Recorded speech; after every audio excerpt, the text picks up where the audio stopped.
বিদ্যে বোঝায় বাবু মশাই চড়ি শখের বোটে।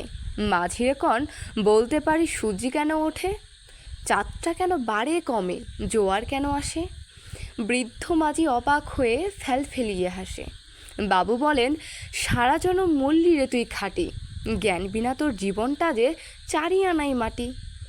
খানিক বাদে কহিন বাবু, বল তো দেখি ভেবে, নদীর ধারা কেমনে আসে পাহাড় হতে নেমে।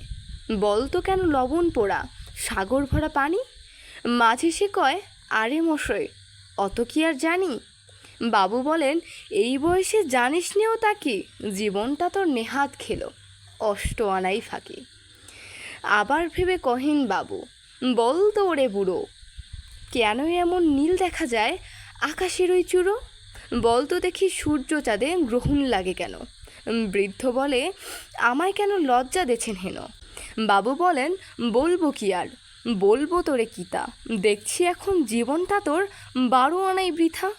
খানিক বাদে ঝড় উঠেছে, ঢেউ উঠেছে ফুলে। বাবু দেখেন নৌকাখানি ডুবলো বুঝি তুলে। মাঝিরে কন, এ কি আপদ, ওরে ও ভাই মাঝি, ডুবলো নাকি নৌকা এবার, মরবো নাকি আজি। মাঝি শুধু হয় সাঁতার যেন, মাথা নাড়েন বাবু।